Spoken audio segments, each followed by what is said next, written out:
Olá, caríssimo telespectador da Rede Século XXI, obrigado pela sua audiência, que bom encontrá-lo diante do televisor. Você é a causa da alegria de todos nós que fazemos a Rede Século XXI, programa sob a responsabilidade do Ordinariado Militar do Brasil. Sétimo mandamento da Lei de Deus, não furtar, não roubar.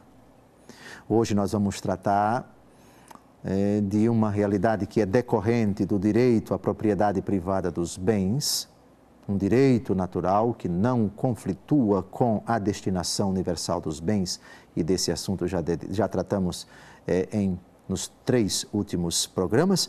Hoje nós vamos falar dos bens de produção, os bens materiais ou os bens imateriais.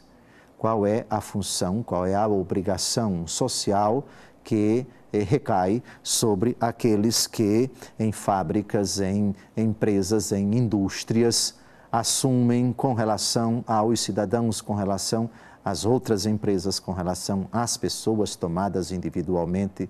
Qual a posição da Igreja sobre a moralidade que deve regular aqueles que têm a incumbência junto à sociedade de produzir esses bens? Disso trata o parágrafo 2405 do Catecismo da Igreja Católica. Os bens de produção, materiais ou imateriais, como terras ou fábricas, competências ou artes, requerem os cuidados dos seus possuidores, para que a sua fecundidade aproveite ao maior número.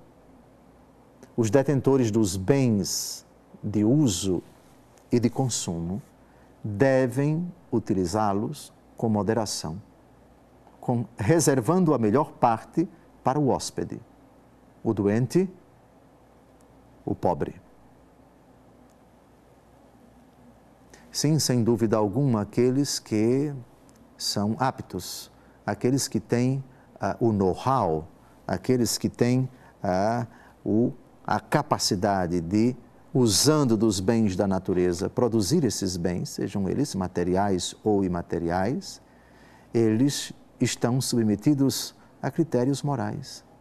O critério não pode ser apenas o lucro, o critério não pode ser apenas o desfrutar, o enriquecer, o aumentar o seu patrimônio, mas esse critério muito importante é cuidar para que a sua fecundidade aproveite ao maior número possível.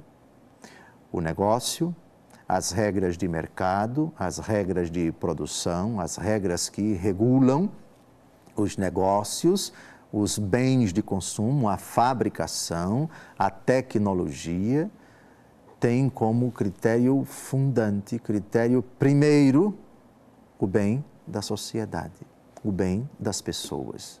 Se o critério é apenas o lucro, o ser humano se torna uma fonte da devassidão que se chama avareza.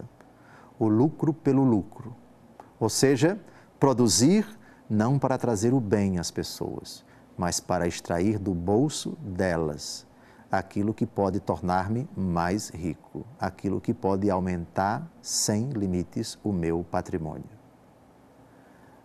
Evidentemente que determinados bens, para que sejam produzidos, isso demanda uma despesa com material, despesa com mão de obra, despesas diversas, investimentos e assim por diante. E é preciso que haja um retorno financeiro, sem dúvida alguma, mas tudo isso deve ser, como diz a Igreja, usado com moderação, reservando a melhor parte para os pequenos, para os pobres. Quando esses são privados, quando esses não têm acesso a esses bens, de fato, o uso dos bens e esse direito à propriedade privada, e o direito à produção, o direito à livre iniciativa de mercado, de comércio, etc., se torna uma fonte de injustiça, uma fonte de graves desordens, de graves aberrações sociais, o que pode redundar num pecado social de grave monta.